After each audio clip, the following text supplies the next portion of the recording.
राधे राधे जी। कैसे हैं आप सभी लोग? आप सभी लोग स्वस्थ होंगे, कुशल मंगल होंगे। चलो, ये देखिए माता रानी ऑरेंज कलर के नारंगी कपड़ों में कितनी अलौकिक लग रही हैं, कितनी ही सुंदर लग रही हैं, कितनी अद्भुत इनकी काया देखिए, जिन्हें देखकर ऐसे लगता है मानो इनके रूप में हम खो जाएं। चलो, इनका दर्शन करते करते, इनके इस रूप के दर्शन करते करते मैं आपको एक किस्सा सुनाती हूँ। एक बार एक व्यक्ति होता है जो माता रानी का बहुत ही बड़ा भक्त होता है। वैसे तो हमारे घर में भी हैं जो माता रानी को बहुत ही बड़े पुजारी हैं, वह माता रानी को बहुत मानते हैं। अब कोई भी उनको परेशानी होती है तो वह माता रानी के दरबार में भागे चले जाते हैं। उसी प्रकार से वह व्यक्ति जो है माता रानी की बहुत ही पूजा करता है। इतनी श्रद्धा भावना वह माता रानी में रखता है मानो कि माता रानी के साथ वह बैठकर अपने सभी दुख सुख बातें कर लेता है। देखते ही देखते धीरे धीरे माता रानी उसके ऊपर अपनी कृपा करने लगती है। हम सभी जानते हैं कि माँ तो माँ होती है, उसमें बहुत ही ममता होती है और वह अपने बच्चों से कुछ नहीं छुपाती, सब कुछ अपने बच्चों पर न्यौछावर कर देती है। फिर माता रानी उस व्यक्ति पर कृपा करने लगी। देखते ही देखते धीरे धीरे उस व्यक्ति के पास किसी चीज़ की कमी ना रही।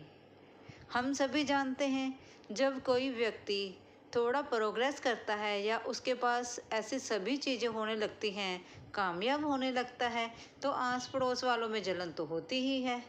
उसी प्रकार उसका एक दोस्त था जो उससे देखकर जलने लगा।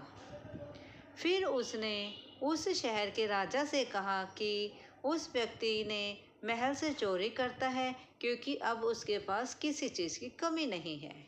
राजा व्यक्ति को बुलाता है। राजा कहता है, बताओ तुम मेरे महल से क्या चुराते हो? वह व्यक्ति बोला कि मैं आपके महल से राजा जी कुछ नहीं चुराता हूँ, मैं तो एक माँ का भक्त हूँ और श्रद्धा भावना के साथ माँ की अर्चना पूजा करता हूँ और माता रानी मुझ पर कृपा करती है। तो राजा सोचता है ये तो झूठ बोल रहा है, अगर भगवान जन खन के लिए कृपा करने लगे तो यह धरती ही स्वर्ग बन जाएगी। फिर राजा जो होता है उस व्यक्ति को कहता है कि माता रानी को कहो कि वह दरबार में, मेरे दरबार में राजमहल में ही वास करे। वह माता रानी से प्रार्थना करता है और कहता है, हे माँ, हे जगदम्बे, किसी न किसी रूप में वहाँ प्रकट हों और मेरी मदद करें। जब वह बहुत जोर के रोने लगता है और मदद के लिए माता को पुकारता है, तब माता रानी दर्शन देती है और कहती है, नहीं राजन, मैं तुम्हारे महल में नहीं रह सकती। यह व्यक्ति जो है पूरी निष्ठा भावना के साथ मेरी पूजा करता है और मुझे श्रद्धा के साथ जो भी इसके साथ बन पड़ता है वह प्रसाद लगवाता है। इसलिए मैं तो भावना चाहती हूँ, मुझे पैसा या रुपया नहीं चाहिए, इसलिए मैं तो इस व्यक्ति के यहाँ ही निवास करूँगी।